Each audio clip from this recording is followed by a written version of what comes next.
नमस्कार, सगरमाथा टेलिभिजनको प्रस्तुति एसटिभी च्याटमा यहाँलाई स्वागत छ। म सुनिल दाहाल। राष्ट्रपतिको सक्रियता प्रति सत्ता गठबन्धनले आशंका व्यक्त गरेको छ।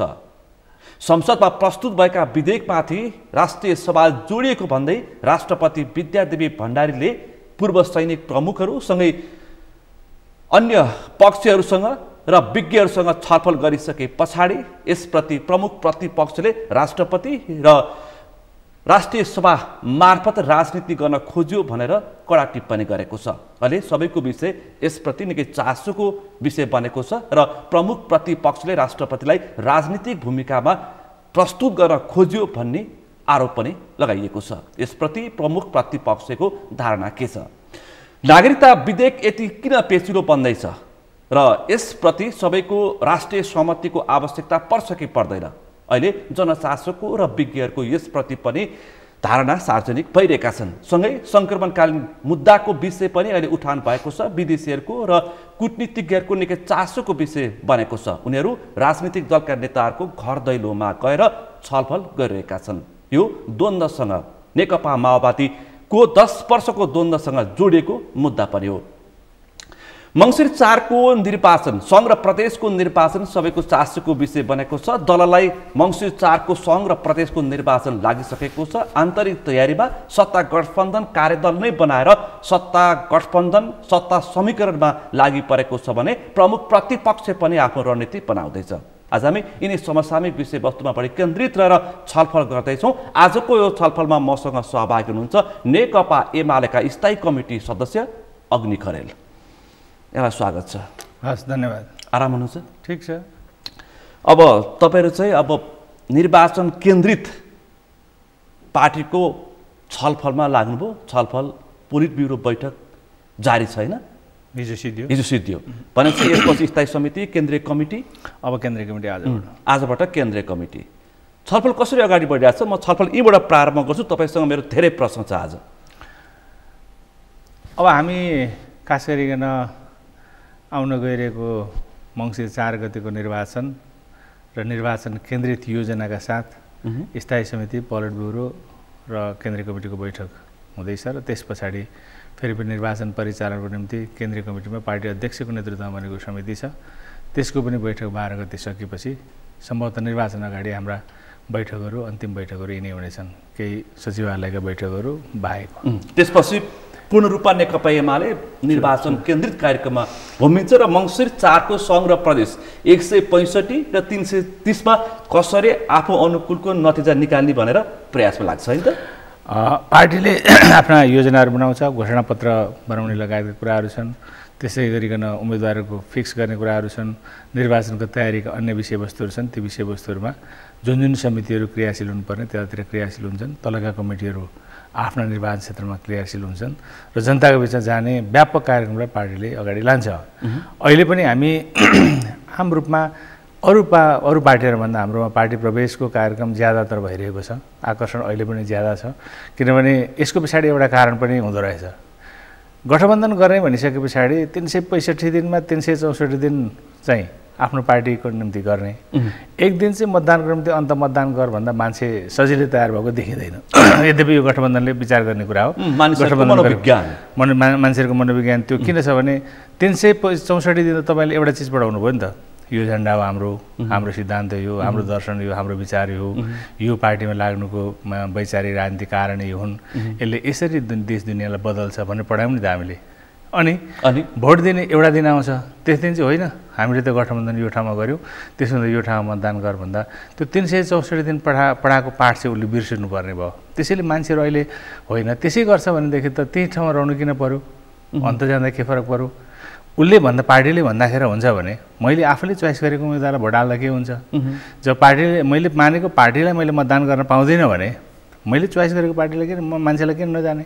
व्यक्तिमा चोइस किन नगर्ने?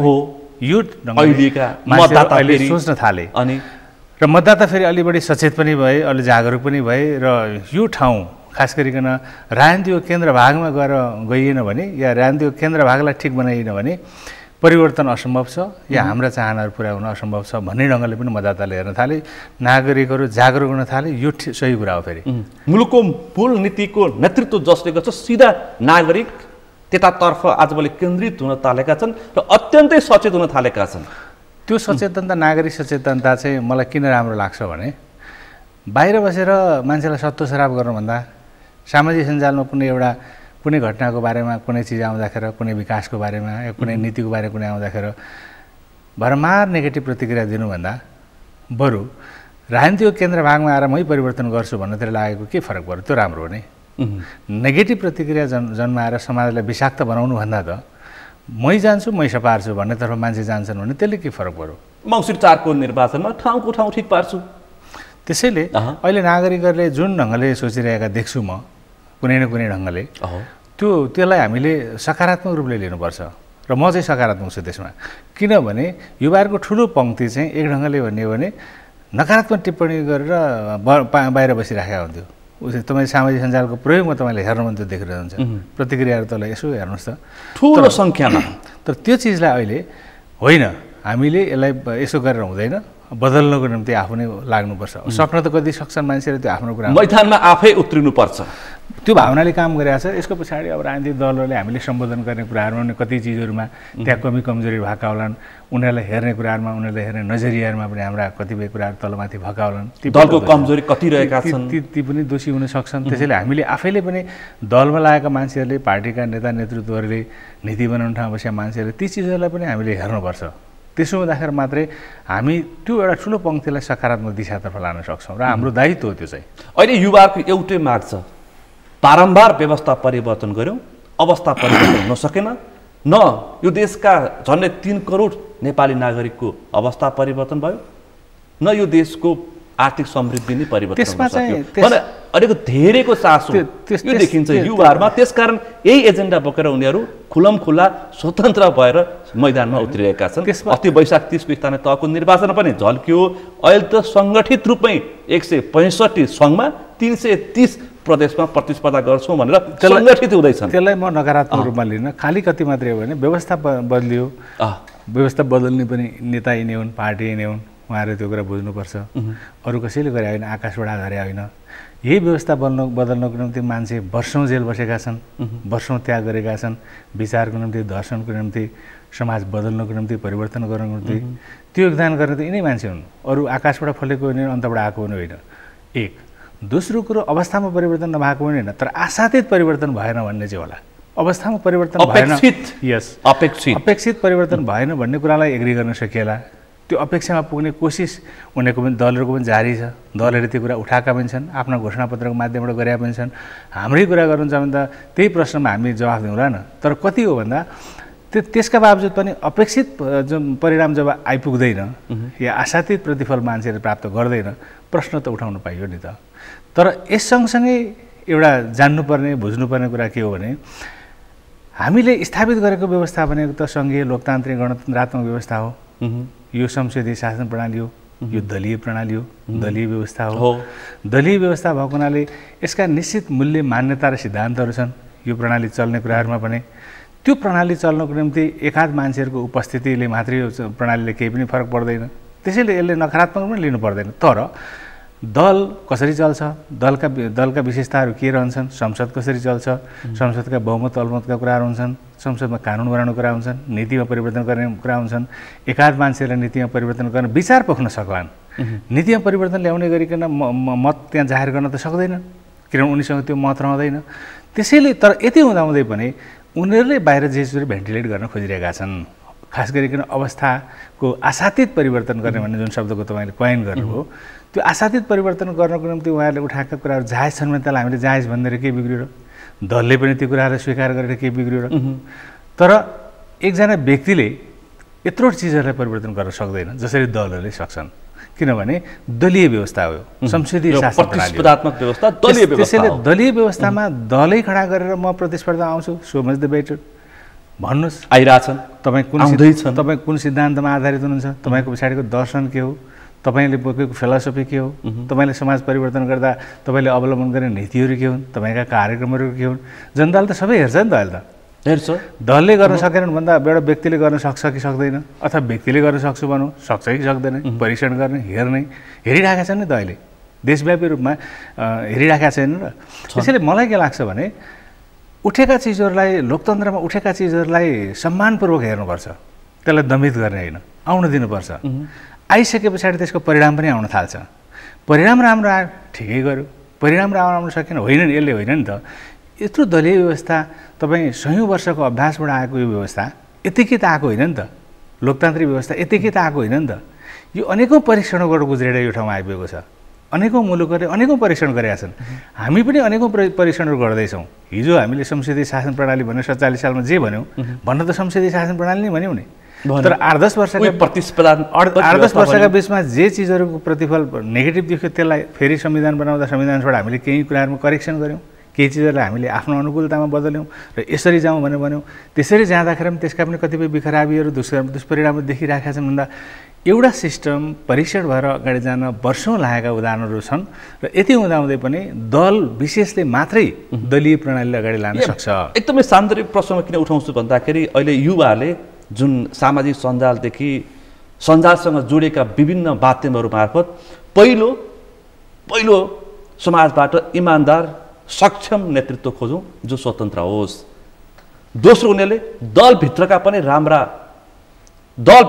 भनेका छन् है उनीहरूले, दलभित्रका पनि राम्रा उम्मेदवार छनौट गरौँ र दलभित्रका युवाहरूलाई क्षमतावान सक्षम युवाहरूलाई उसको क्षमता हेरेर मतदान गरौँ र बाहरूलाई चाहिँ हाँस समातेर भर्याङ चढाइदिनु पर्ने बाहरूलाई चाहिँ ससम्मान विदा गरौँ। झट्ट हेर्दाखेरि त राम्रै देखिन्छ होइन। कतिपय कुरा उनीहरूले दलविहीनको कुरा पनि गर्न छोडेका छन्, दलभित्रका राम्रा उम्मेदवारलाई पनि छनौट गरौँ है भनेका छन्। दलविहीनतातर्फ जाँदा त फाइनली त्यो अराजकतातर्फ जाने पनि सक्छ, त्यसलाई हामीले ख्याल गर्नुपर्छ। किनभने हामीले सिस्टमलाई सर्भिस दिन्छ कि दिँदैन अथवा दिँदा कति प्रभावकारी दिन्छ भनेर हेर्ने हो। दलैभित्र आउने कुरालाई हामीले इन्कार गर्ने हुँदैन। दलै बाहिर पनि कोही मान्छे स्वतन्त्र हुन्छ भने हुन्छ बाबा, त्यो उसको स्वतन्त्रताको उपभोगले गर्छ। हामीले लोकतन्त्र त्यसैको निम्ति ल्याएको। तर जहाँसम्म बाहिरका कुराहरू उहाँहरूले उठाइरहनु भएको छ ती कति जायज छन् भन्ने कुरा चाहिँ जनतालाई नै परीक्षण गरेर दिनुपर्छ। उहाँहरूले आवाज उठाएको कुरालाई म अन्यथा नभनौँला, तर एउटा कुरा मान्नु होला, यसैमा बाहेर भनिराख्दाखेरि उहाँहरूले जहाँ निषेध गर्न खोज्दै हुनुहुन्छ यो नेपालको लोकतान्त्रिक लडाइँमा, खास गरी निरङ्कुशता विरुद्धको लडाइँमा लडेर आएको पङ्क्ति यही हो है। यो कुरा चाहिँ उहाँहरूले ख्याल गर्नुपर्छ। हो तपाईँहरू धेरै पटक परीक्षण हुनुभयो, आउनुभयो, काम गर्नुभयो, नगरेर भने भयो नि त, गरेर त भन्न पाइएन नि। कि त हामीले सिस्टमै के ल्याउनु पर्थ्यो भने जस्तो अमेरिकन राष्ट्रपति 2 पटकभन्दा बढी हुन सक्दैन, सिस्टममै ल्याइयो, संविधानमा ल्याएको व्यवस्थामा नै त्यो व्यवस्था राखियो। हामीले पनि स्थानीय तहमा 2 पटकभन्दा हुन सक्दैनौँ भने हामीले भन्थ्यौँ, त्यो सिद्धियो। त्यो कुरा त्यो सिस्टममै राख्दाखेरि त्यो बेग्लै कुरा हुन्थ्यो। सिस्टमको निम्ति हामी आवाज उठाउँछौँ भन्नु पनि एउटा कुरो हो, तर आजका दिनमा नेपालमा 46 साल, 36 साल, 46 साल, 62-63 सालका यी जति आन्दोलनहरू भए यी आन्दोलनहरूमा परिवर्तन गर्ने मान्छे र खास गरिकन राजाको निरङ्कुश व्यवस्थालाई सिद्ध्याएर यो ठाउँमा ल्याउने मान्छेहरू भने त यिनै मान्छेहरू हुन् अहिले जति छन्, जसलाई उहाँहरूले भन्दै हुनुहुन्छ या सङ्केत गर्दै हुनुहुन्छ। त्यसैले लोकतन्त्र प्राप्तिको लामो लडाइँमा के भन्दैछ भने बाहरूलाई हामीले 5 पटक अवसर दिउँ, 4 पटक संसदमा हामीले अवसर दिउँ। अब चाहिँ बाहरूको उमेरले पनि साथ दिन छोडिसक्यो, त्यस कारण बाहिरका छोराछोरी पनि आइसके त्यही पार्टीमा। ल मानौँ अग्नि खरेलले यो देशको नेतृत्व गर्न सक्दैन, अग्नि खरेलले यो देशको प्रधानमन्त्रीत्व गर्न सक्दैन, सक्छ नि त, उमेर पनि छ, क्षमता पनि छ, अनुभव पनि छ। त्यस कारण एकचोटि मैले दृष्टान्त मात्रै पेश गरेको अग्नि खरेललाई झापा 2बाट निर्वाचित गरौँ, त्यसपछि संसदीय समितिले नेताको रूपमा चयन गरोस् र मङ्सिर 4 पछाडि नेकपा एमाले यदि ठुलो शक्ति भयो भने त्यो अवसर प्राप्त गर्यो भने अग्नि खरेल यो देशको प्रधानमन्त्री किन नहुने? कानुन पनि बुझेको छ, राजनीति पनि बुझेको छ, अनुभव छ, के नगरे? अनि युवाको प्रश्न यो हो क्या। तपाईँले मात्रै केन्द्रित गर्दाखेरि पनि एउटा दृष्टान्त मात्रै पेश गरेको छलफल भएको अवसरमा दृष्टान्तै बनाउँदा मलाई के अप्ठ्यारो छैन भने मभन्दा धेरै अगाडिको पुस्ताको उहाँहरूले त्यो पुस्तालाई बिदा गरौँ भने पनि क्रियाशील रहेको, अहिले पनि क्रियाशीलता देखाइरहेको, नेपालको राष्ट्रिय राजनीतिमा अहिले पनि यङ पङ्क्तिदेखि बालबालिकादेखि वृद्धासम्मले पनि सबैभन्दा मन पराएको मान्छे भनेको केपी शर्मा ओली नै हो। तपाईँ जति भन्नुहोस्, जति परीक्षण गर्नुहोस्, जति गर्नु हो युवाले यही मेरी प्रश्न होइन एकछिन दलका युवाहरू प्रति युवाले यही प्रति प्रश्न गर्छन् प्रश्न गरौँ र म उहाँहरूलाई उत्तरित गर्छु जवाफ दिनुपर्छ तपाईँ मैले यही दिन्छु ल भन्नुहोस् आजका दिनमा तपाईँ प्रश्न उठाउने मान्छेहरू नै सबैभन्दा बढी केही प्रश्न उठाउने साथीहरूको कुरा होला तर देशव्यापी रूपमा तपाईँ सर्वे गर्नुहोस् आजका दिनमा म 6 जना प्रधानमन्त्रीहरू भूतपूर्व प्रधानमन्त्री भएका मान्छेहरूमा सबैभन्दा बढी युवाहरूले केटाकेटीहरूले वृद्धहरूले मन पराएको मान्छे केपी ओलीले हो कि होइन नम्बर 1 भन्नुहोस् तपाईँहरू यदि हो भनेदेखि केपी ओलीले यो देशको विकास निर्माण र समृद्धिको निम्ति जे जति नाराहरू उहाँले दिनुभयो जे जति उहाँले आफूले योजना पेश गर्नुभयो त्यो लेभलको योजना अरू कसैले पेश गरे गरेन म त यति पनि भन्नेवाला छु कि भूतपूर्व प्रधानमन्त्री केही एकाध प्रधानमन्त्रीले चाहिँ उत्तर दिनु सक्ने ठाउँहरू देखाएको छु तपाईँले आफ्नो पालामा के गर्नुभयो भन्दाखेरि उत्तर दिने एकाध प्रधानमन्त्रीहरूको चाहिँ मैले देखाएको छु धेरै प्रधानमन्त्रीहरूको त तपाईँले आफ्नो कार्यकालमा 4 पटक 5 पटक हुनु होला 2 पटक हुनु होला 1 पटक हुनु होला हुने प्रयास गर्दै हुनुहुन्छ तर आफ्नो कार्यकालमा तपाईँले गरेको एउटा राम्रो काम के हो भन्दा जवाफ दिने ठाउँ छैन त्यो जवाफ दिन नसक्नेलाई चाहिँ तपाईँ त्यतै प्रश्न उठाउनला जहाँसम्म हाम्रो पार्टी अध्यक्षलाई पनि तपाईँले इङ्गित गर्ने गरी प्रश्न उठाउनु होइन ठिक छ बालवाला प्रधानमन्त्री पूर्व प्रधानमन्त्री 4 पटक संसदमा प्रतिनिधित्व गर्न यसपटक विदाई गरौँ अभियानै चलेको छ अभियानै छ ठिक छ अभियान चलाउनु भएको छ चलाउनुहोस् त्यो तपाईँको स्वतन्त्रताको भरपुर प्रयोग गर्नुहोस् त म भन्दैछु नि तर तपाईँ आफू पनि यो प्रश्न उठाएर त आफू पनि परीक्षणमा हुनुहुन्छ तपाईँ आफूले प्रश्न उठाएर तपाईँ परीक्षण हुनु नभन्ने होइन नि तपाईँलाई पनि मान्छेले तल परीक्षण गर्दैछन् तपाईँलाई पनि जाँच्दैछन् मान्छेले जब देशव्यापी रूपमा मान्छेहरू किन मैले अघि भने नि त केपी शर्मा ओलीकै विरुद्धमा मान्छेहरू किन रहेनन् किनभने उहाँले आफू जुन कार्यकालमा जे गर्नुभयो नि त तपाईँ एउटा कुरो भन्नुहोस् पहिलोचोटि उहाँ प्रधानमन्त्री बन्नुभयो पहिलोचोटि प्रधानमन्त्री बन्दाखेरि 9 महिना काल पहिलोचोटि प्रधानमन्त्री बनेको 72 साल आश्विनमा त्यतिखेर मुलुकमा नाकाबन्दी सुरु भइसकेको थियो कि थिएन थियो उहाँ प्रधानमन्त्री भन्दा नाकाबन्दी सुरु भइसकेको थियो त्यो नाकाबन्दीलाई उहाँ बाहेक कसैले क्रस गर्न सक्थ्यो अहिलेको सत्ता पक्ष अहिलेको शेरबहादुर देउबाजे जो त्यतिखेर नै विपक्षी दलको नेताहरू उहाँहरू हुनुहुन्थ्यो प्रमुख नेताभित्रै पर्नुहुन्थ्यो त्यो दलले त त्यो नाकाबन्दीको बारे त चुइका पनि बोलेन त देशको सीमा क्षेत्रमा भएको असमञ्जस्य परिस्थिति भनेर उसले वक्तव्य दिएर बस्या होइन जुन बेला मुलुकमा नाकाबन्दी भएको थियो यो प्रश्न मैले किन उठाइरहेको छु भन्दा केपी शर्मा ओली देशको सङ्कट परेको बेलामा मुलुक सङ्कटमा रहेको बेलामा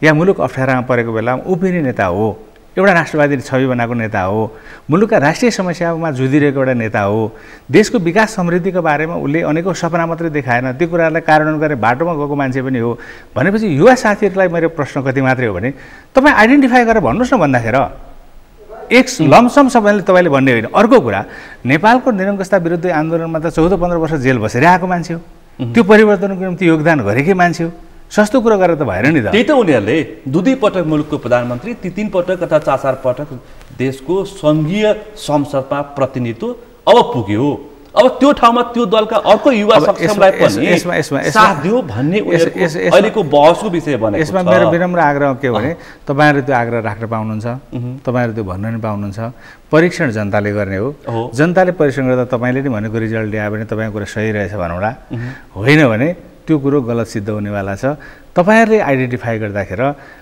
पर्टिकुलराइज गर्न सक्नुपर्छ तपाईँहरूले उठाएको कुरा सही हुन सक्छन् तर तपाईँले स्पेसिफाई गर्नुहोस् केपी शर्मा ओली नै मात्रै भेटेको भने त्यही पनि भन्नुहोस् तपाईँहरू तर स्पेसिफाई चाहिँ गर्न नसक्ने अनि सबैलाई एउटा डालामा लगेर हालिदिने काम गर्ने मान्छे भने डालामा फोहोरकै उसमा थुप्रोमा काम नगर्ने मान्छे भने फोहोरको थुप्रोमा राख्न चाहिँ मिल्दैन त्यसको अन्तिम परीक्षण भनेको निर्वाचन मङ्सिर 4 मा नै त्यो ब्यालेटमा देखाउने हो अब खास सवालमा आउँछु अब अहिले संसदमा विचाराधीन रहेका नागरिकता र सङ्क्रमणकाल दिन लगायतका केही मुद्दाहरू छन् त्यो मुद्दामा राष्ट्रपतिको सिधा चासो भयो यसमा सिधा प्रमुख प्रतिपक्षले राष्ट्रपति र सकेसम्म अब यो नागरिकता विधेयक राष्ट्रिय माथिल्लो सदनमा लगेर अड्काउने प्रयास गर्दैछ एमाले किन यी 2 मुद्दामा चाहिँ राजनीति गर्न खोज्दैछ भनेर सत्तापक्षले पनि प्रतिप्रश्न गरेका छन् अन्य दलले पनि गरेका छन् किन नागरिकताको बारेमा पहिलो कुरो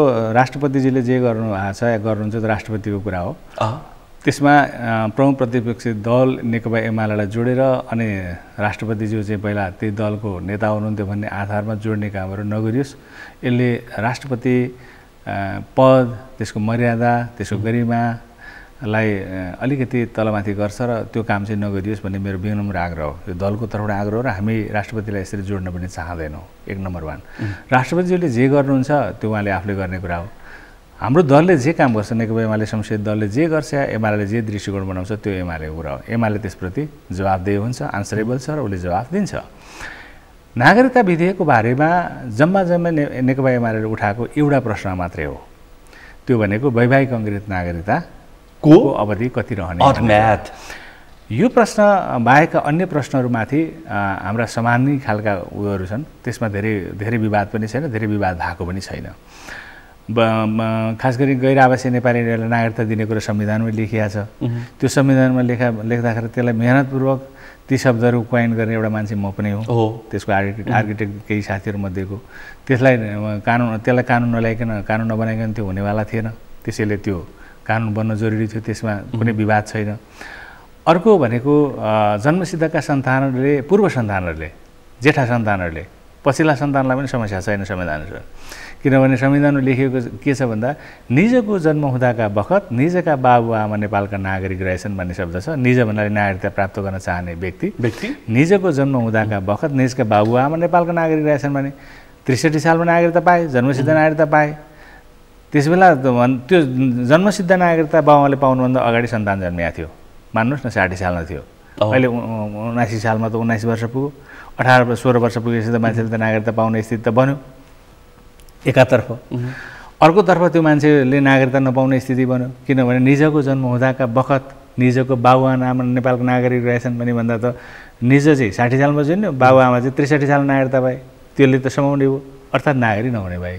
पछिल्ला भाइ बहिनीले फेरि पाउने भए, 65, 66, 67 सालमा पाउने भए, किनभने निजको जन्म हुँदाका बखत निजका बाबुआमा नेपालको नागरिक छन्, त्यसैले उनीहरूले वंशजका नागरिकता पाउने। यिनले पनि पाउने कि नपाउने भन्दा यिनले पनि पाउने भन्दा यिनलाई नागरिकता दिनुपर्छ भन्ने कुरा त पहिलाकै विधेयकमा पनि हामीले ल्याएको विधेयकमा पनि त्यो थियो, जुन विधेयकलाई लामो समयसम्म अल्झाएर राखियो र ऐन बन्नै दिएन, अस्ति फिर्ता लिएर अर्को ल्याएर नाटक गरियो र राजनीति गरियो। त्यसैले त्यसमा हाम्रो अडान त्यसमा त्यही नै थियो र त्यसमा कुनै तलमाथि होइन। मात्रै वैवाहिक अङ्गीकृत नागरिकताको सवालमा त्यस पछाडि अझै म तपाईँलाई भनिदिन्छु, जब हाम्रो सरकार जाने भयो नागरिकताको समस्या हुने रहेछ, अरूमा विवाद भएका छन् भने बरु विवादवाला चाहिँ नल्याउँ है भनेर जन्मसिद्धवालाले चाहिँ अध्यादेशबाट पनि हामीले ल्याएको।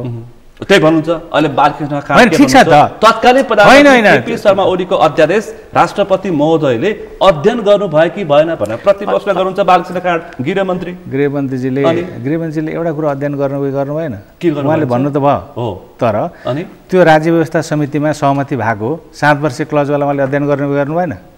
यो चाहिँ एमालेको गृहमन्त्रीलाई प्रतिप्रश्न मेरो भनाइ के भने गृहमन्त्रीजीले राष्ट्रपतिमाथि प्रश्न उठाइराख्दा देश जनताले त नागरिकता ऐनको बारे प्रश्न त तपाईँमाथि उठाउँछन् नि त।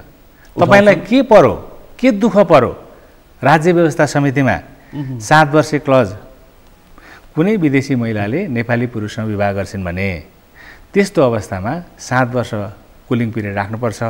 त्यो 7 वर्षको पिरियडभित्र पनि फेरि बकाइदा उनीहरूलाई अरू विभिन्न खालका परिचय पत्रहरू दिन सकिन्छ, राजनीतिक अधिकार नदिने गरिकन अरू परिचय पत्र दिन सकिन्छ। नागरिकता लिनको निम्ति 7 वर्ष कुलिङ पिरियड राख्नुपर्छ भन्ने कुरामा तपाईँलाई के दुःख पर्यो? गृहमन्त्रीले भन्नु पर्दैन देश जनताका अगाडि? नेकपा एमाले समिति सदस्य अग्नि खरेलको गृहमन्त्री बालकृष्ण खानलाई प्रतिप्रश्न भन्दा उहाँलाई दुःख के परेछ बाहिर आएर भन्दै हुन्थ्यो, जनतालाई थाहा पाउने गरी भन्दै हुन्थ्यो। म किन यो कुरा भन्दैछु भने राज्य व्यवस्था समितिमा सहमति बन्दै राख्दाखेरि भोटिङ हुँदा एउटा प्रक्रिया, एउटा टुङ्गो त लागेको थियो नि त, त्यो हाउसमा जानु पर्थ्यो। हाउसमा किन गएन, हाउसमा किन लानु भएन, तपाईँले त्यो सम्पूर्ण बिल फिर्ता किन गर्नुभयो, अनि नयाँ बिल लाँदाखेरि त्यो चिज फेरि किन लानु भएन? नयाँ बिल लाँदा पनि लान सक्नुहुन्थ्यो नि त, किन लानु भएन भन्दा एउटै कुरा के हो भने नागरिकता ऐन बनाउँदा देशकाल परिस्थितिको कुरा मात्रै होइन कि देशको राष्ट्रियतासँग पनि विषयवस्तुहरू गाँसिन्छन्, मुलुकको हित र समृद्धिसँग पनि विषयवस्तुहरू गाँसिन्छन्। नेपाल जस्तो खुला सीमाको मुलुकले आफ्नो पोलिसी बनाउँछ बाबा, नागरिकता सम्बन्धी आफ्ना पोलिसी छन्। त्यही भारतले नेपाली महिलाहरूलाई विवाह गरेर जाँदा, नेपाली चेलीहरू विवाह गरेर जाँदा 7 वर्ष पछाडि मात्रै नागरिकता दिने कानुन किन बनायो? एक त्यही पाकिस्तानले त्यस्तो खालको नीति किन बनायो? त्यही बङ्गलादेशले 2 वर्ष कति बनाएको छ, हो 2 वर्ष 5 वर्ष बनाएको छ। 2 वर्ष 3 वर्ष भुटानमा त त्यो छैन। भुटानमा त अझ के छ भन्दा बच्चा जन्मिसके पछाडि विवाह पछाडि बच्चा जन्मेर त्यो बच्चा जन्मेर बच्चाले नागरिकता पाउने भइसके पछाडि मात्रै भन्ने छ। अनि त्यो मात्रै होइन, तपाईँले मालदिभ्समा भन्नुहुन्छ भने मुस्लिम बन्नुपर्ने भन्ने व्यवस्था पनि छ, धर्मै परिवर्तन गर्नुपर्ने भन्ने व्यवस्था पनि छ। मैले तपाईँलाई भन्नु खोजेको के हो भने अमेरिकामा अमेरिकन राष्ट्रपति अमेरिकन नागरिक भएर मात्रै किन हुँदैन? अमेरिकन नागरिक त हुन्छ, तर अमेरिकामा जन्मेको नागरिकमा हुनुपर्छ, अमेरिकामा जन्मिएको अमेरिकन नागरिक हुनुपर्छ। अहिले चाहिँ खरेलजी यो विषय भन्दाखेरि पनि मानिसहरूमा अलिकति आशंका र चिन्ताको विषय चाहिँ के छ भन्दाखेरि राजनीतिमा नागरिकतामा किन राजनीति गरिँदैछ, यसभित्रको खास कुरो के हो? अहिले कुरो चाहिँ यहाँनिर यसको चुरो कुरो के हो? किन नागरिकतामा नै राजनीति गर्न खोजिँदैछ, के हो खास कुरो भनेर मानिसहरूले चाहिँ यतातर्फ ध्यान केन्द्रित गरेका छन्। हामी सरकारमा हुँदा पनि र हामी बाहिर हुँदाखेरि पनि वैवाहिक अङ्गीकृत नागरिकताको बारेमा जे इस्युलाई हामीले सेटल गरेका छौँ त्यसमा हामी एक ठाउँमा छौँ। त्यसबेला हामी सरकारमा थिएनौँ र, अनि त्यसबेला सरकारमा त गृहमन्त्री हाम्रो थिएन र, अनि त्यसबेला राज्य व्यवस्था समितिमा पनि बहुमत सदस्य हाम्रा थिएनन् र, पास हुँदाखेरि त्यतिखेर राज्य व्यवस्था समिति पास भएको होइन र। अनि त्यहाँ हुँदा पनि हामीले त्यही भनेका छौँ, अहिले विपक्ष हुँदाखेरि हामीले त्यही भनेका छौँ। राजनीति त कसले गर्यो भन्दा माओवादी केन्द्रले गर्यो। हिजो माओवादी केन्द्रका मान्छे राज्य व्यवस्था समितिमा बस्दाखेरि उहाँले सही गरेको डकुमेन्ट बाहिर ल्याइदिनुहोस् न बाबा, के भनेको? अनि त्यो पोजिसन किन चेन्ज गर्यो उसले? अनि त्यो सँगसँगै माधव नेपालका मान्छेहरू जो राज्य व्यवस्था समितिमा हिजो हुनुहुन्थ्यो उहाँहरूले पोजिसन चेन्ज किन गर्नुभयो? त्यो ल्याइदिनुहोस् न। काङ्ग्रेस जसले त्यो भोटिङ प्रक्रियालाई स्वीकार गर्यो त्यो प्रक्रियाबाट परास्त भइसक्यो, कोही परास्त भयो, कोहीले जिते, त्यस पछाडि त्यो प्रक्रियाको परिणामलाई उहाँहरूले संशोधन किन लानु भएन? भनेपछि दुई राज्य व्यवस्था समितिमा भएको सहमतिको डकुमेन्ट अब बाहिर ल्याइदिनु पर्यो। हस्ताक्षरकर्ता यी थिए, अब अहिले यिनीहरू यो कुरा बोल्दैछ। बिल्कुल बिल्कुल, तपाईँहरू मिडियाको काम त्यो ल्याइदिनुहोस्। त्यसैले राजनीति कसले गर्यो? राजनीति उहाँहरूले गर्नुभयो, सस्तो लोकप्रियताको निम्ति गर्नुभयो। हामी अहिले पनि भन्छौँ सधैँ नागरिकतामाथि आशंका अनि सधैँ नागरिकतामाथि राजनीति, हामी के हो यो चाहिँ? हामी क्याटेगोरिकली भन्छौँ, बहुत प्रष्ट शब्दमा भन्छौँ, जन्मसिद्धका सन्तानले नागरिकता प्राप्त गर्ने कुरामा उहाँहरूभन्दा पाइनेर हामी हो। जन्मसिद्धको आधारमा नागरिकता प्राप्त गरी जन्मसिद्धका सन्तानले नागरिकता प्राप्त गर्ने कुराहरूमा हामीले त अध्यादेशै ल्याएको, अहिले ल्याइयो, ल्याउनु पो ठिकै छ, त्यसलाई हामीले कहाँ विरोध गरेका छौँ त? तर तपाईँले 7 वर्ष क्लजवाला किन ल्याउनु भएन? हाम्रो प्रश्न त यो हो नि त। अध्यादेशमा छैन भन्छन् फेरि यिनीहरू। अध्यादेशमा त्यो कुरा हामीले ल्याएनौँ त्यो कुरा। अनि तर सुन्नुहोस् न, अध्यादेशमा त्यसबेला किन ल्याइएन भन्दा जुन कुरामा सहमति बन्न सक्छ त्यसलाई मात्रै ल्याउँ। कम्तीमा यो त पार्सियली यो त समाधान हुन्छ। यो जन्मसिद्धको सन्तानले नागरिकता पाउने कुरा त समाधान हुन्छ नि त। उनका सन्तानले पढ्न पाएका छैनन्, विदेश जान पाएका छैनन्, आफ्नो आर्थिक उन्नयनको काम गर्न पाएका छैनन्, शिक्षा लिन पाएका छैनन्, अनेकौँ समस्यामा त्यही चिन्ता हो भन्छन् सत्ता गठबन्धनका नेताहरू। त्यही चिन्ता हो भने उहाँले 7 वर्ष क्लज पनि लिएर आएको भए एमाले विरोध गर्दै थियो नि त। किन त्यो कुरा चाहिँ हटाएर ल्याउनु भयो त? आफ्नो अनुकूलता व्याख्या गर्न त पाइएन नि त। त्यो कुरा किन हटाउनु हो तपाईँले? जे सहमति भएको थियो त्यो डकुमेन्ट किन लानु भएन? त्यो कुरा भन्नु पर्दैन जनतालाई? अनि इस्युलाई अल्झाएर राख्ने, यो इस्यु र यो इस्यु अलग अलग गरेर ल्याउने त। हामीले त कम्तीमा अध्यादेश ल्याउँदाखेरि त अरू विवादास्पद हुन सक्छन् भने कम्तीमा जन्मसिद्धका सन्तानलाई नागरिकता पाउने कुरा ल्याइदियो भने त त्यो त अगाडि जान्छ भने ल्याएको नि त। किन विरोध गर्नुभयो? तपाईँलाई त साँच्चै भन्नुहुन्छ त्यो भन्ने अधिकार पनि छैन काङ्ग्रेसलाई त, अरू दलहरूलाई त। किनभने हामीले हिजो अध्यादेश ल्याएको कुरामा तपाईँ हिजो विरोध गर्नुभयो, आज त्यही कुरा ल्याउने तपाईँलाई नैतिक अधिकार छ। यद्यपि ल्याउनु त्यसमा हाम्रो विरोध होइन। हिजै ल्याएको कुरा आज हामीले ल्याइदिउँ, प्रमुख प्रतिपक्षले किन उल्झन गर्ने भनेर उहाँहरू भन्नुहुन्छ फेरि? त्यो त्यसमा हाम्रो विरोध छैन त म भन्दैछु त। तर विरोध जानेर छ, जहाँ पास भएको डकुमेन्ट किन ल्याउनु भएन भनेपछि त्यो यति हो कि अङ्गीकृत हट म्याथको विषय नै अहिलेको फरक के हो भने जन्मसिद्धका बाबुआमाहरूले नेपालको जन्मसिद्धले जसले नागरिकता पायो त्यो नागरिकता त पाइसक्यो नि त। त्यसलाई स्वीकार गर्नु र एउटा विदेशी महिला जो विदेशी नै हो उसलाई विवाह गरेको कारणले स्वीकार गर्नुको बिचमा अन्तर त छ नि त। एउटाले नागरिकता पाइसकेको पोजिसन, उसका सन्तानले पाउने कि नपाउने, कति पाउने भन्ने एउटा विषय, ऊ त उसको बाबुआमा त नेपालको नागरिकता भइसक्यो नि त।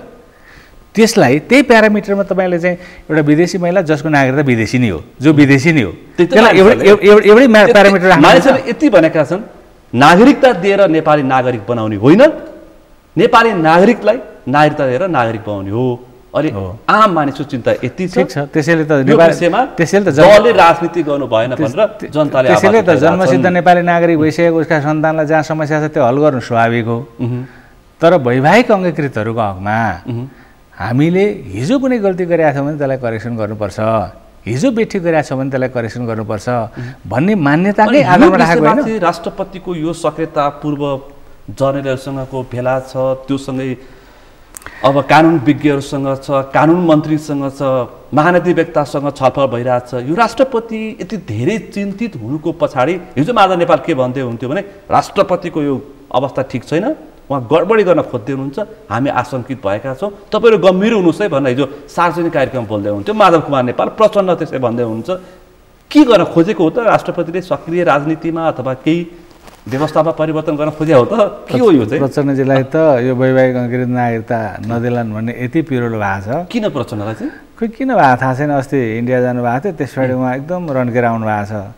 अलि अगाडि जापान जानु थियो, जापानबाट पनि उहाँ राष्ट्रपतिलाई थर्काउँदै हुनुहुन्थ्यो, खबरदार तलमाथि होला भनेर। भनेपछि प्रचण्डजीलाई यो वैवाहिक अङ्गीकृतले निकै राम्ररी पोलेछ भन्ने कुरा ठान्नु पर्यो। जहाँसम्म यो प्रचण्डलाई पोलेको कुरा चाहिँ एमालेले पत्तो पाएको छैन, पोलेछ भन्ने देखियो। अब यसलाई त्यहाँभन्दा बढी टिप्पणी नगरौँ, एउटा देशको भूतपूर्व प्रधानमन्त्री हो। खालि के मात्रै हो भने राष्ट्रपतिले चासो किन लिनुभयो, सरोकार किन लिनुभयो? राष्ट्रपतिले त संविधान बमोजिम नै अस्ति केही प्रश्नहरू उठाएर पठाउनु भएको छ नि त। 15 सन्देश पठाउनु भएको छ। अनि संविधानमा त त्यो त लेखिएको छ। संविधानले त यदि कुनै विधेयकको बारेमा त्यस्ता केही चिजहरू छन् भने सन्देशसहित फिर्ता पठाउन सकिने भन्ने व्यवस्था त संविधानमा छ। उहाँले सन्देश पनि दिनुभयो, यी 14 वा 15वटा विषयवस्तुहरूको बारेमा तपाईँहरू हेर्नुहोस् है भनेर सन्देशसहित फिर्ता पठाउनु भयो। उहाँहरू त भन्दै हुन् त संसदले पास गरिसकेपछि राष्ट्रपतिले खुरुखुरु पास गर्नुपर्छ भनेर। त त्यसै हो भनेदेखि त त्यो सन्देशसहित फिर्ता पठाउने संविधानको व्यवस्था त राख्नु परेन, त्यो त सोझै खारेज गरिदिएको। त्यस्तो होइन। उहाँ अब राष्ट्रपतिले जस्ताको तस्तै पास गर्नुपर्छ भन्ने छ। त्यसमा राष्ट्रपतिको अवस्था के हुन्छ? एउटा कानुनको विद्यार्थी राष्ट्रपतिले के गर्नुहुन्छ त्यो राष्ट्रपतिले आफूले जान्ने कुरा हो। अहिले राष्ट्रपतिले अब कोसँग भेटघाट गर्दै हुनुहुन्छ, भेटघाटबाटै यति साह्रो उद्वेलित उहाँहरू किन हुँदै हुनुहुन्छ, वातावरण उहाँहरू किन बिगार्न खोज्दै हुनुहुन्छ? सत्ता गठबन्धन त यतिसम्म भन्दैछ कि राष्ट्रपति अब व्यवस्थामाथि नै गडबड गर्न खोज्दै हुनुहुन्छ, राष्ट्रपति सैन्य प्रमुखलाई भेटेर भन्दै हुन्छ होइन। उहाँहरूको आशंका मलाई लाग्छ ज्यादा आशंका गरिरहनु भएको छ उहाँहरू। त्यस्तो स्थिति हो जस्तो मलाई लाग्दैन, त्यता जान्छ भन्ने पनि मलाई लाग्दैन। तर उहाँहरू यसलाई उद्वेलित बनाएर परिस्थिति बिगार्न सत्ता गठबन्धन लागिरहेको छ। राष्ट्रपतिले एउटा दुईवटा सिलसिलालाई तपाईँ अलिकति हेर्नुहोस्। राष्ट्रपतिले जब त्यो प्रश्नहरू उठाएर संसदमा पठाउनु भयो, राष्ट्रपतिले पठाएको त संसदलाई हो नि। अनि त्यो संसदलाई पठाएको प्रश्नको बारेमा प्रधानमन्त्रीले बालुवाटारमा बसेर, प्रधानमन्त्री निवासमा बसेर संविधान र कानुनले नचिनेका मान्छेहरू राखेर छलफल किन गराउनु हो प्रधानमन्त्रीले? यस एउटा कुरो। राष्ट्रपतिले संसदलाई सम्बोधन गरेर पठाएको छ पत्र छ, त्यो उहाँको अधिकार छ। संसदलाई यो सिरियस प्रश्न हो है, यो सिरियस प्रश्न हो, यो गम्भीर प्रश्न हो। राष्ट्रपतिले संसदलाई पठाएको पत्रलाई चार पाँचजना टाउकाहरूले त्यो बालुवाटारमा बसेर आफूलाई जे मन लाग्यो त्यो प्रतिक्रिया दिएर यसरी जाँदा संविधानको सम्मान हुन्छ कि हुँदैन? राष्ट्रपतिको संस्थाको सम्मान हुन्छ कि हुँदैन? संसदकै पनि सम्मान हुन्छ कि हुँदैन? संसदलाई गरिएको प्रश्न संसदमा छलफल नहुने, संसदमा छलफल गर्न तयार नहुने, यो अब हामीले ल्याएको लोकतान्त्रिक व्यवस्था होइन भनेको। लोकतान्त्रिक व्यवस्थामा एउटा डेमोक्रेटिक सिस्टममा संसदलाई राष्ट्रपतिले केही प्रश्नहरू उठाएको छ र जो इतिहासमा दर्ज हुनेवाला छ। संविधानको धारा 113 मा त स्पष्ट अधिकारै छ राष्ट्रपतिलाई। इतिहास हेर्दै जानु होला, नेपालको इतिहासमा, नेपालको संवैधानिक कानुनको विकासको इतिहासमा, नेपालको संसदीय प्रणालीको विकासको इतिहासमा यो प्रश्न लामो समयसम्म दर्ज हुनेवाला छ। यो सत्ता गठबन्धनले सत्ता गठबन्धनलाई लेखेको पत्र पनि होइन। तर प्रधानमन्त्रीले आफ्नो निवासमा सत्ता गठबन्धनका मान्छेहरूलाई बोलाएर उहाँले यो छलफल किन गराउनु भयो? एक, संसदले दिनुपर्ने जवाफ संसदले जवाफ नदिकन उहाँले बालुवाटारमा बसेर जवाफ दिनुभयो। दुई, किन? तेस्रो, प्रधानमन्त्री भनेको संसदको नेता पनि हो। अनि संसदको नेताले उता बसेर जवाफ दिने, संसद ओपन नगर्ने, संसदमा छलफल नगर्ने, संसदमा छलफल गर्नको निम्ति संसदको ओपन नगर्ने, संसदमा छलफलको विषय नै नबनाउने, संसदमा छलफलको विषय नबनाइकन यसलाई फिर्ता पठाउने जुन ढङ्गले उहाँहरूले बहुमतको आधारमा पारित गर्ने नीति बनाउनु भयो, निर्णय गर्नुभयो, के हामीले खोजेको यही हो? हामीले बनाएको संसदीय व्यवस्था यही हो? प्रश्न यहाँ हो। यसैले हामी संसदीय व्यवस्थालाई अत्यन्त कमजोर र भद्द रूपमा प्रस्तुत गर्दैछौँ। यो होइन, यस्तो ढङ्गले संसदीय हामी त संसदीय अभ्यास पनि गर्दैछौँ नि त, परम्परा र प्रणाली पनि बसाउँदैछौँ। यस्तै खालको संसदीय परम्परा हामीले विकास गर्ने हो। राष्ट्रपतिले पठाएको प्रश्नमा तपाईँलाई कम्तीमा हाउस ओपन त गर्नु पर्थ्यो। हाउसमा हरेक प्रश्नलाई जवाफ दिने क्षमता थिएन। हाउससँग त्यो क्षमता थियो होला नि त। हाउसमा बहस हुन्थ्यो होला, पक्ष विपक्ष मानेर लाग्थ्यो होला, पक्ष विपक्ष आफ्नो राय दिन्थ्यो होला, या कसैले यो चाहिँ ठिक हो भन्थ्यो होला। भन्दा यो सबै अवसर नदिकन जब उहाँहरूले त्यहाँबाट त्यसलाई फिर्ता पठाउन निर्णय गर्नुहुन्छ, राष्ट्रिय सभा जान्छ भने अब राष्ट्रिय सभाले के गर्छ? राष्ट्रिय सभाले के गर्छ मलाई थाहा छैन, तर म एउटा कुरा भन्छु। कानुनको विद्यार्थीको हैसियतले म संसदीय प्रणालीलाई थोरै भए पनि अभ्यास गरेको मान्छे, अलरेडी जान्दछु, म धेरै दाबी गर्दिनँ। संविधानमा राष्ट्रिय सभाको बारेमा लेखिराख्दाखेरि एउटा छलफल भएको थियो। राष्ट्रिय सभा राख्ने कि नराख्ने पनि छलफल भएको थियो। तपाईँले अहिले पनि आर्काइभमा गएर हेर्नुभयो भने राष्ट्रिय सभाको औचित्यता रहन्छ कि रहँदैन भन्ने बारेमा अघिल्लै संविधान सभामा मैले सम्झेसम्म देव गुरुङको नेतृत्वमा, सायद उहाँ कानुन मन्त्री के हुनुहुन्थ्यो अथवा देव गुरुङजी जस्तो लाग्छ, हामी पनि थियौँ त्यस समितिमा, राष्ट्रिय सभा र प्रतिनिधि सभाको भिन्नता के हो र यो चाहिन्छ कि चाहिँदैन भन्ने बारेमा एउटा डकुमेन्ट नै तयार भएको थियो। र राष्ट्रिय सभाको औचित्यतासहित यसै कारणले गर्दा यो चाहिँ हामी जब सङ्घीय संरचना जान्छौँ भने स्वाभाविकले प्रदेशको पनि प्रतिनिधित्व हुने हिसाबले गर्नुपर्ने हुन्छ र त्यसैले प्रादेशिक प्रतिनिधित्वको निम्ति पनि एउटा मेच्योर्ड सभा चाहिन्छ भन्ने आधारमा राष्ट्रिय सभाको परिकल्पना गरेर त्यसलाई अगाडि बढाउँ भनेर गएको छ। मैले सम्झेसम्म तपाईँहरूले तपाईँहरूले खोजेर हेरे हुन्छ। त्यो एउटा मेच्योर्ड सभा हो र तल्लो सभाले कहिलेकाहीँ गल्ती गर्न सक्छ, कहिलेकाहीँ कमजोरी तल्लो सभामा हुन सक्छन्। यदि तल्लो सभामा कमजोरी रहेका छन् भने पनि त्यसलाई करेक्सन गर्ने ठाउँ सभा हो त्यो, त्यसैले त्यसले करेक्सन र जुरिडिक्सन राख्छ। भनेपछि नागरिकता विधेयक माथिल्लो सदनले करेक्सन गर्न सक्छ? बिल्कुल सक्छ। तर उहाँहरू बन्द दिमागबाट छलफल गर्नुहुन्छ कि ओपन दिमागबाट गर्नुहुन्छ? यो राष्ट्रिय सभाका अध्यक्षलाई अध्ययन गर्ने समय कति हुन्छ? राष्ट्रिय सभाका सदस्यहरूले राष्ट्रिय सभाको अध्यक्षलाई चाहिँ अध्ययन गर्ने समय कति हुन्छ? होइन, यसो नि, त्यो राष्ट्रिय सभा बस्छ कहिलेको छ, त्यसभन्दा पछाडि त्यो ओपन हुन्छ कसरी, छलफलको प्रक्रिया जान्छ कसरी, त्यहाँभित्र कार्यव्यवस्था होला, त्यो बैठक कहिले बस्ने भन्ने होला, कति दिनसम्म छलफल गर्ने होला, छलफलै गर्न पर्दैन भन्ने पनि आउनु होला। किनभने अहिलेको उहाँहरूको कतिको झाँकी हेर्दा त्यो देखिन्छ। छलफल गर्नुपर्छ भन्ने पनि प्रक्रियामा जानु पर्यो नि। प्रक्रियामा जाँदाखेरि त उहाँहरूले पहिला कुरो त्यो 2 महिना पाउनुहुन्छ उहाँले? उहाँहरू समय त छ, समय त उहाँहरूले पर्याप्त समय लिन सक्नु। अनि त्यो त हाउसमा 21-21 मा त नोमिनेसन छ फेरि। तपाईँलाई 2-3 गते नै छ नि, 2-3 गते नै प्रतिनिधि सभाको समानुपातिक भनेपछि तीबाट नै नोमिनेसन सुरु हुन्छ। त्यसैले त्यो समय मैले भन्न खोजेँ मानिसहरूले के आशंका गरिरहेछन् भन्दाखेरि अब सत्ता गठबन्धनले अब राष्ट्रपतिसँगबाट कति खेल्ने, प्रमुख प्रतिपक्षले यो मुद्दा चाहिँ अब मङ्सिर 4 को निर्वाचनमा मतको एजेन्डामा प्रस्तुत गर्ने, यो राष्ट्रियतासँग जोड्ने नागरिकताको विधेयक, अनि त्यसपछि मङ्सिर 4 मा मत माग्ने एमालेको दाउपेच। त्यही हो अब राष्ट्रिय सभामा गएर राष्ट्रिय सभाको अध्यक्षलाई प्रयोग गर्न सक्छ भन्दैछन् फेरि एकातर्फ।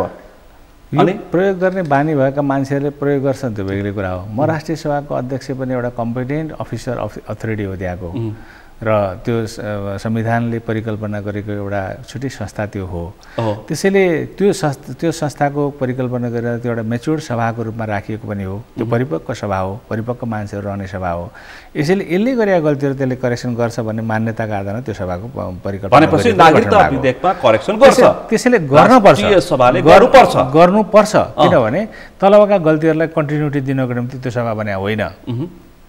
त्यसैले ती गल्तीहरूलाई करेक्सन गर्ने बाटोमा त्यो सभा जानुपर्छ र त्यो सभाले कम्तीमा छलफलै नचलाउने जुन गल्ती यसले गर्यो त्यो गल्ती उसले गर्नु हुँदैन।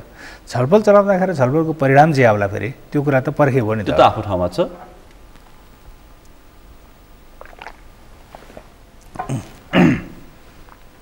भनेपछि अब फेरि एक थरी के भन्दैछन्, नागरिकताको मुद्दा मध्य प्रदेशसँग जोडिन्छ अलिक बेसी, त्यसकारण अब मङ्सिर 4 को निर्वाचनमा मध्य प्रदेशमा हामी एमाले देखाइदिन्छौँ भन्दैछन् फेरि एक थरी। मध्य प्रदेशमा एमाले देखाउनेहरू उहिले पनि आए, अहिले पनि आउलान्, मङ्सिर 4 मा पनि आउँछन् पछि पनि आउला मध्य प्रदेशमा देखाउँछौँ भन्दा भन्दै स्थानीय तहमा हामी दोस्रो पार्टी भएका छौँ सत्ता गठबन्धनको बावजुद हामीले देखाउन त देखाउनै खोज्यौँ तर हामी आएका छौँ त्यसैले मधेसमा केपी ओलीलाई छिर्नै नदिने भन्ने मान्छेहरूले I love you KP Oli भन्ने मान्छे मध्य प्रदेशमै छन् यो कुरा छोडिदिउँ है कसले कसलाई देखाउँछ भन्ने चाहिँ यो इस्यु हामी प्रष्ट गर्छौँ मधेसमै गएर मधेसमै गएर प्रष्ट पार्नुहोस् तपाईँले किन पार्दैन बाबा जन्मसिद्धको प्रब्लम हामीले नै अध्यादेश मार्फत लिएर आएका हौँ लामो कुरै छैन प्रब्लम हामीले भनेका छौँ गैरावासी नेपाली नागरिकताको कुरा त्यहाँनिर होइन ए बाबा जहाँसम्म वैवाहिक अङ्गीकृतको कुरा हो वैवाहिक अङ्गीकृत त मधेसकै नागरिकता लिइसकेका मान्छेहरूमाथि के प्रभाव पर्छ भन्ने पनि त मधेसमा प्रश्न उठिरहेको छ नि त अनि हामी हाम्रो राज्यको मुख्य कुरा त यहाँका नागरिकहरू सुरक्षा गर्ने कुरा होला नि त स्वाभाविक हो अनि त्यसलाई नछोडेर अर्को परिकल्पित मान्छेहरूलाई हामी अधिकार सृष्टि गर्छ कि गर्दैन भन्ने बारेमा चाहिँ 2 नम्बर प्रदेशका मान्छे चाहिँ अन्धा छन् तिनले सोच्दैन त्यसैले हामीलाई पटक पटक मधेसमा जुन धम्की दिइन्छ नि हेरौँला भनेर अनि हामी सामना गरिरहेका छौँ त एमाले पनि देखाउन तयार छ हामी सामना गरिरहेका छौँ खै र अर्को विषय यो सङ्क्रमणकालीन मुद्दाको विषयमा यो पनि संसदमा प्रस्तुत भएको छ यसपछि एमालेको चिन्ता के हो यो सङ्क्रमणकालीन बाबुराम भट्टराई पुष्पकमल दाहाल प्रचण्ड मोहन वैद्य र विप्लवहरू नउम्क्युन् भन्ने हो हामी एमाले त्यसरी नकारात्मक कोणबाट कहिले पनि सोच्दैन हेर्दैन यो विषय द्वन्द्वकालीन घटनासँग सम्बन्धित 10 वर्ष द्वन्द्व र त्यसले मुलुकमा ल्याएको जुन बिखराब छ परिणाम छ र त्यसले एक ढङ्गले भने ठुलो जनधनको क्षति भएको छ विकास पछाडि परेको छ यो समाधान हुँदाखेरि समुचित मात्रामा समाधान होस् फेरि नन रिपिटेसन भन्छ त्यसको टेक्निकल वर्ड त्यहाँनिर फेरि कहिले पनि मुलुकको जीवनमा यस्ता खालका द्वन्द्वहरू नदोरिने गरिकन यसको समाधान होस् र समाधान भइराख्दाखेरि पीडितले न्याय प्राप्त गरेको महसुस गरून् परिपूरण प्राप्त गरून् उनीहरूसँग मिलापत्र होस् उनीहरूका मेमोरलाइजेसनका कामहरू हुन् उनीहरूले जति जे क्षति बेहोरेका छन् उनीहरूले बाउ गुमाएका छन् आमा गुमाएका छन् दाजुभाइ गुमाएका छन् श्रीमान गुमाएका छन् श्रीमती गुमाएका छन् धेरै गुमाएर मान्छेहरू आएका छन् र त्यो द्वन्द्वमा खास गरिकन द्वन्द्वको कुनै पक्षमा नलागेका मान्छेहरूले पनि निकै ठुलो क्षति बेहोरेका छन् राजनीतिक रूपले हामीले भन्दा ज्यादा काङ्ग्रेसले क्षति बेहोरेको छ नेकपा एमालेकै मान्छेहरू पनि क्षति बेहोरेका छन् यस्तो खालको स्थिति अब मुलुकमा कहिले नआओस् भनेर यसलाई समाधान गर्ने एउटा समुचित बाटोमा जाउँ भन्नेमा हो र अहिले पनि हामी यसमा चाहिँ एमालेको खास धारणा के हो कसरी यो विषय टुङ्गिनुपर्छ शान्ति सम्झौता भएको यति वर्ष भइसक्यो 62-63 को आन्दोलन पछाडि यतिखेर हामी 79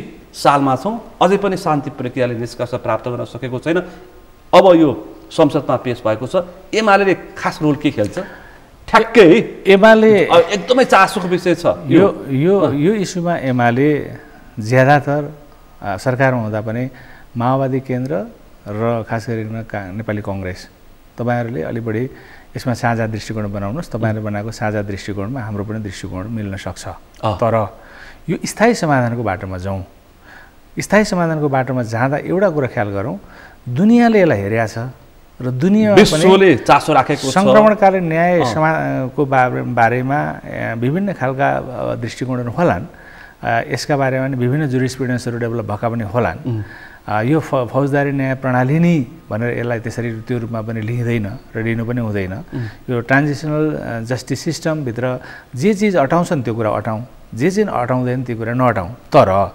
यसलाई समुचित समाधान गरेर जाँदाखेरि एउटा कुरालाई केन्द्र भागमा राखौँ भन्ने हो र त्यसलाई केन्द्र भागमा राखेर मात्रै हुन्छ यसको समाधान हुन्छ त्यो भनेको पीडितहरूले न्याय पाएको महसुस गर्ने गरिकन यो कानुन अगाडि बढाउँ पीडितहरूले न्याय पाएको महसुस भिक्टिम सेन्ट्रिक ल भन्छ त्यसलाई भिक्टिम सेन्ट्रिक ल तपाईँले बनाउन सक्नु भएन भनेदेखि तपाईँले यो कानुन केलाई बनाउने पीडितलाई न्याय दिनु न हो त्यसको राज्यका नागरिकहरूको लागि एक ढङ्गले भने पीडकलाई सजाय गर्ने भन्ने हो सजाय गर्नुपर्ने तहको मान्छेलाई सजाय गर्ने हो एकदमै गम्भीर कसुरहरूमा गम्भीर अपराधमा मिलापत्र हुन सक्दैन यो चाहिँ भन्ने खालको कुरा त सर्वोच्च अदालतले बोलेको छ अदालतमा विभिन्न पटक मुद्दाहरू भएका छन् र विभिन्न पटक अदालतले पनि आफ्ना फैसलाहरूको माध्यमबाट यो ट्रान्जिसन जस्टिसको बारेमा चाहिँ आफ्नो दृष्टिकोण अगाडि सारिसकेका छ तर अहिले कानुन ल्याउँदाखेरि मन्त्री फेरि यो काम लाग्दैन भन्नुहुन्छ फेरि कानुन मन्त्रीजीले बुझेकै मान्छे सुरुमा यो विषयलाई अलिकति अब शब्द प्रयोग मैले त्यो गर्दा ठिक हुन्छ हुँदैन तर सुरुकै प्रस्तुति उहाँको अलिक उत्ताउलो भयो क्या अब यो मेरो अनन्य मित्र हो। सुरुकै प्रस्तुति नै उहाँको कानुन मन्त्री भएर आउने बित्तिकै उहाँले यसलाई म समाधान गर्न आएको फटफट म समाधान गर्छु भन्ने हिसाबमा उहाँ जानुभयो हो। कानुन मन्त्री त म आफै पनि यो विषयलाई अगाडि बढाउने कानुन मन्त्रीको रूपमा मैले नै पनि यसलाई अगाडि बढाएर एउटा ठाउँ पुर्याइसकेका थिएँ। यो माओवादीलाई दशा लाग्यो हो, उहाँले अन्तिममा गएर त्यो माओवादीले फेरि त्यही विषय लिएर आएर अविश्वासको प्रस्ताव ल्याए हाउसमा। जुन कानुन मन्त्रीले सबैभन्दा बढी काम गरेर अगाडि ल्याएको थियो यिनै साथीहरू राखेर है, फेरि यिनी बन्दीजी पनि त्यसमा छलफल गर्नुहुन्थ्यो, सर्वोच्च न्यायाधीश हरिफुयालजी त्यसबेला एटर्नी जनरलले हुनुहुन्थ्यो।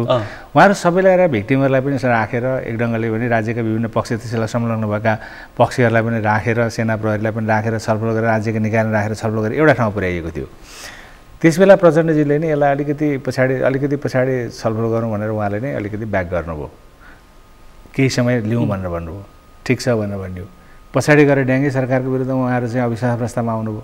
आउँदै उहाँले अविश्वास प्रस्तावमा शान्ति प्रक्रिया योलाई चाहिँ अगाडि बढाउन नसकेको र खास गरिकन संरक्षण न्यायलाई अगाडि बढाउन नसकेको भने त अविश्वास प्रस्तावको विषय बनाउनु भयो, जबकि त्यो कुरा थिएन।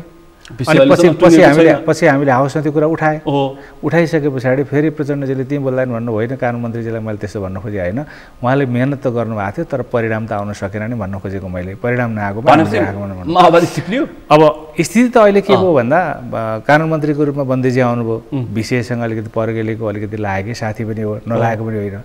सुरुमा आउँदाखेरि अलि हापझाप गरेर उहाँले यसलाई प्रस्तुत गर्नुभयो। यहाँको एक ढङ्गले भन्यो भने लिगल सेक्टर मानवाधिकार कर्मीहरू या मानवाधिकार क्षेत्रमा लागेका साथीहरू नि पनि अलि चकित पनि हुनुभयो। पछि उहाँले छलफल पनि फेरि चलाउनु भयो भिक्टिमहरूका बिचमा, त्यो छलफल पनि फेरि ठिकै ढङ्गले चलेको भन्दै हुन्थ्यो। तर मान्छेले त रिजल्ट हेर्छ नि त, फाइनली ल चाहिँ कस्तो आयो भन्दा ल ल्याउँदाखेरि चाहिँ उहाँले 2-3वटा गम्भीर त्रुटिहरू उहाँले गर्नुभयो। जस्तै नम्बर 1, यो संविधान उहाँलाई पनि थाहा छ, उहाँ आफै पनि वरिष्ठ अधिवक्ता हो। अनि विशेष अदालतको परिकल्पना गर्नु त्यो ठिकै छ, हामीले पनि पर्या परिकल्पना थियो। विशेष अदालतको परिकल्पना त्यो विशेष अदालतभित्र 2टा टायर हुनसक्छ नै भन्ने यहाँभन्दा अगाडि ल्याएको एउटा विधेयक सर्वोच्च अदालत गएर सर्वोच्च अदालतले त्यसलाई पास गरिसकेका थियो रमनजीको पालामा हो। अनि जब त्यसो हो भने अनि विशेष अदालतमै यो मुद्दा चाहिँ अन्तिम हुन्छ भनेर किन भन्नुभयो? नेपालको न्याय प्रणालीमा नेपालको संविधानले फाइनलिटी अफ द जजमेन्टको दिने कुरा त सुप्रिम कोर्टलाई दिएको छ, त्यसैले अभिलेख अदालत भनेर मान्या छ। अनि त्यो सर्वोच्च अदालतमा यसको पुनरावधान किन जान नसक्ने भनिसकेपछि मान्छेले एउटा आशंका गर्ने ठाउँ हो। त्यो वास्तवमा एउटा गलत थियो, त्यसबाट उहाँहरू तुरुन्त पछाडि हट्नुपर्छ, यो उपाय छैन नम्बर 1। नम्बर 2, गम्भीर प्रकृतिका अपराधहरू भनिकन गम्भीर र अलि सामान्य भनेर जुन छुट्याउने कामहरू भयो त्यसमा पनि खास गरिकन नृशंसको ढङ्गले गरिएको हत्या भनेर जुन एउटा दृष्टान्त पेश गर्छु। अहिलेका सभामुख अग्निप्रसाद सापकोटाको एउटा मुद्दा छ, यसलाई पनि जोड्ने गर्छ। मैले एउटा दृष्टान्त मात्र पेश गरेको, त्यसकारण यसलाई अलिक गहिरो तरिकाले बुझ्ने हो भने अग्नि सापकोटा पनि कानुनको कारबाहीमा अथवा कानुनको दायरामा आउन सक्छन्। त्यसपछि के हुन्छ भन्ने विषय उठाउनु भइरहेको छ आजभोलि। म यति गहिरो गरी गएको छैन, एउटा दृष्टान्त मात्र पेश गरेको, म यति गहिरो गरी गइरहेको छैन। मेरै नाम गरेर त्यो मित्रलाई मैले किन त्यसो भन्नु र? तर म कति मात्रै भनौँ भने यो ल बनाउँदाखेरि नै ज्यादा खेलबाड भयो र ज्यादा चाहिँ यसमा चाहिँ हामीलाई चाहिँ चिटिङ गर्ने काम भयो भन्ने जुन भिक्टिमको दिमागमा परेर गयो नि अहिले। र खास गरिकन गम्भीर प्रकृतिको भनिकन छुट्याइयो र छुट्याउँदाखेरि सर्वोच्च अदालतले त यसमा त एमनेस्टी दिनै सकिँदैन भनेको छ। एमनेस्टी नदिने ठाउँमा त लानुभयो, तर हत्या र गम्भीर प्रकृतिको के अरे चाहिँ नृशंसले गरिएको हत्या भनिकन जुन त्यसलाई जनरलाइज गर्ने गरियो, एकातर्फ राख्यो र अर्को स्पेसिफाई गरियो। यसले कसरी छुट्याउने थियो कुन चाहिँ गम्भीर हो कुन चाहिँ होइन? पीडितको हकमा त जेसुकै भने जुनसुकै ढङ्गले गरेको पीडितको हकमा त उसको बाबुआमा मर्याछ, उसले त लस गरेछ, पक्ष विपक्ष दुवैकै छ, ऊ त लुजर हो भनिसकेपछि पीडितको हकमा त जुनसुकै ढङ्गले गरिएको हत्या भए पनि त उसले त त्यसलाई त गम्भीरै मान्ने भयो। कूटनीतिज्ञहरूको यति धेरै चासोको चाहिँ किन विषय बन्दैछ? यो सबै दैलो दौडिरहेछ। यो विषय चासोको विषय एउटा कारणले अहिले मात्रै होइन, यो पहिल्यैदेखि थियो र यसलाई जति लम्ब्याउँदै हुनुहुन्छ नि उहाँहरूले, मैले त पटक पटक भन्ने गरिरहेको छु यो समाधान होस् भनेर म पोजिटिभली नै यसको समाधान गर्नुपर्छ भन्ने मान्यता राख्ने मान्छे है। फेरि यो राजनीतिको विषयवस्तु यसलाई बनाउनु हुँदैन। राजनीति उतार चढावमा हामीले यसलाई चाहिँ उतार चढाव युक्त तर्कहरू हामीले गऱ्यौँ भने हामी ठाउँमा पुग्दैनौँ। यसलाई अपराधीकरण होइन कि राजनीतिकरणबाट यसको निर्मूल पार्नुपर्छ भन्ने पक्षको मान्छे। त्यसैले यसलाई राजनीतिक दलको बिचमा सहमति नबनिकन पनि यो चिज अगाडि आउँदैन।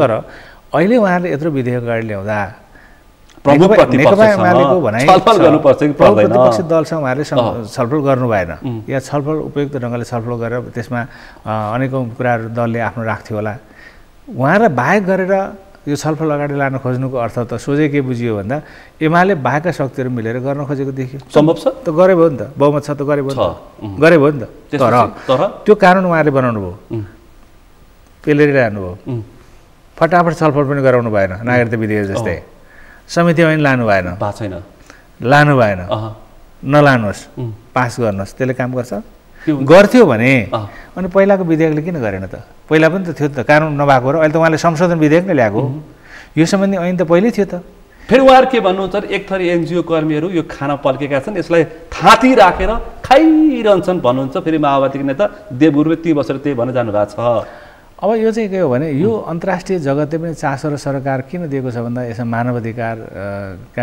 इस्युहरू यहाँनिर छन् मानवाधिकारका गम्भीर उल्लङ्घनका इस्युहरू यहाँ भएको हुनाले यो स्वाभाविकले अन्तर्राष्ट्रिय चासोको विषय बन्छ र यसलाई अस्वाभाविक रूपमा हामीले लिनु हुँदैन अब विभिन्न राज्यहरू दौडधुप गरेको कुरा ठिक बेठिक मान्छेले आफ्नो टिप्पणी गरेर आलोचना गर्लान् भन्लान् त्यो आफ्नो ठाउँमा छ तर अन्तर्राष्ट्रिय चासोको विषय बनिसकेको विषयमा चासो नेता घरमा गएर चासो राख्ने कि यी टेलिभिजनमा आएर राख्ने कि विभिन्न फोरममा राख्ने ठाउँ मात्रै फरक हो तर चासोको विषय त हो राष्ट्रिय चासोको विषय पनि हो अन्तर्राष्ट्रिय चासोको विषय पनि हो बिल्कुल हो त्यसैले किनभने यसको आयाम चाहिँ डोमेस्टिक कुरा मात्रै होइन नि त यो त मानवाधिकारको उल्लङ्घनको विषयको क्षेत्राधिकार अन्तर्राष्ट्रिय क्षेत्राधिकार ग्रहण गर्छ अन्तर्राष्ट्रिय क्षेत्राधिकार ग्रहण गर्नुभन्दा अगाडि नै उहाँहरूले यो चिजहरूमा चाहिँ यस्तो भइदियो हुन्थ्यो भन्ने कुरा उहाँहरूको त सुझाव न हो त्यो सुझावलाई हामीले ग्रहण गर्नुपर्ने सुझाव लिए ग्रहण गर्नुपर्ने सुझाव लिए भयो ग्रहण गरे भयो ग्रहण गर्नु नपर्ने सुझाव भयो चुप लागे भयो आफ्नो काम गरे भयो तर गर्दा गर्नु चाहिँ के गर्दा के गर्ने भन्ने कुरा नै महत्त्वपूर्ण हो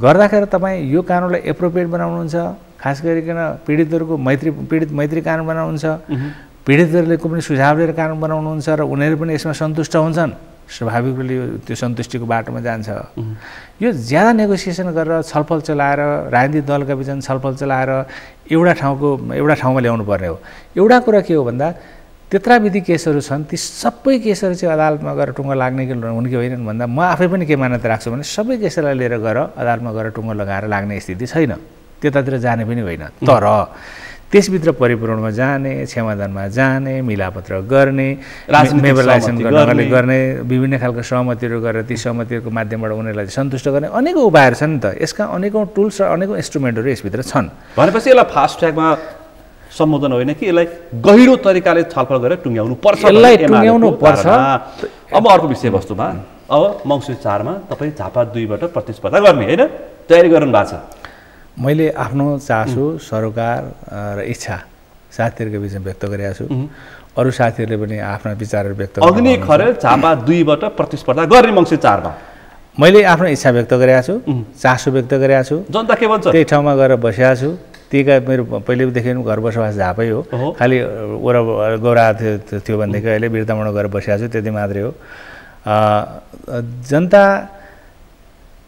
विकास निर्माण खोज्छ जनता आफ्ना समस्याहरू घर दैलोमै समाधान भएको हेर्न चाहन्छ जनता आफ्नो प्रतिनिधिलाई सहज रूपमा आफ्नो वरिपरि पाउन सकियोस् र आफ्ना खास गरी विकास निर्माणका कुराहरू कतिपय निजी वैयक्तिक समस्याहरू पनि हुन्छन् त्यो नेतृत्वमा बसेका मान्छेले समाधान गरिदियोस् भन्ने चाहन्छ जनता आफूसँग एट्याचमेन्ट खोज्छ त्यो देखिँदो रहेछ तर त्यो चिजहरू चाहिँ अब अहिले पनि कति प्राप्त भइरहेको होला भोलि पनि प्राप्त होला त्यो आफ्नो ठाउँमा छ म चाहिँ के देखिरहेको छु भने झापाको 2 नम्बर क्षेत्रकै मात्रै कुरा गर्दाखेरि त्यहाँ केही बेसिक कुराहरू छन् जस्तै बिर्तामोड र अर्जुनधारा नगरपालिका दुईटा नगरपालिका त्यसमा बुद्ध शान्तिको पहिलेको बुद्धबारीवाला पार्ट र यता कन्गाई नगरपालिकाको पहिला घैलाडुपाको पार्ट यति गर्दा 25वटा वडा चाहिँ त्यसभित्र छन् त्यो त्यहाँभित्र एउटा अर्जुनधाराभित्र त्यहाँ चाहिँ एउटा बेसिक त्यहाँभित्रको समस्या भनेको खोला नालाको समस्या छ त्यहाँ बेरिङ नदी छ र बेरिङ नदीले धेरै ठुलो क्षति गरिरहेको छ त्यहाँ तटबन्धनको आवश्यकता छ त्यहाँको जनताहरूले बेसिक रूपमा खोजेको तटबन्धन र पूर्वाधारका कुराहरू छन् स्कुल कलेजहरू सबै छन् बिर्तामोडमा भन्नुहुन्छ भने बिर्तामोड अहिले आफ्नै ढङ्गले बनेको सहर हो त्यो सहर बन्नको निम्ति मान्छेले आफूले गाउँमा भएको जग्गा बेच्यो त्यहाँ गएर 1 बिघा थियो भने त्यहाँ 1 कट्ठा जग्गा लियो अलिकति पैसाले घर बनायो भन्यो नि त सहर त तर त्यो सहर आफ्नै ढङ्गले बन्दैछ तर त्यो सहरलाई व्यवस्थित बनाउने कुराहरूमा लागेका पनि छन् मान्छे पहिलेदेखि नलागेका पनि होइन तर व्यवस्थित गर्ने कुरा प्लान सिटीको रूपमा त्यसलाई डेभलप गर्ने कुरा यी कुराहरूमा अलिकति कमी भएको छ भन्ने कुरा ती कुराहरूलाई अहिले हामीले जोड दिनुपर्छ भन्नेमा हामी अलिकति लागेका छौँ एक दोस्रो कुरो बिर्तामोड चाहिँ दुईवटा कुराको हब छ एउटा चाहिँ त्यो शैक्षिक हबको रूपमा डेभलप भइरहेछ अर्को स्वास्थ्यको हबको रूपमा डेभलप भइरहेछ त्यही ठाउँमा बिएमसी हस्पिटल छ भयङ्कर भव्य हस्पिटल छ दुर्गा प्रसादजी बहुत चर्चित व्यक्तित्व हुन्छ फेरि उहाँ त्यो वास्तवमा त्यो हस्पिटललाई एक ढङ्गले पनि मेडिकल कलेज बनाउनुपर्छ भन्ने कुराहरूमा उठिरहेको छ र म त्यसको पक्षमा छु फेरि माफिया भन्दैला नि तपाईँलाई पनि फेरि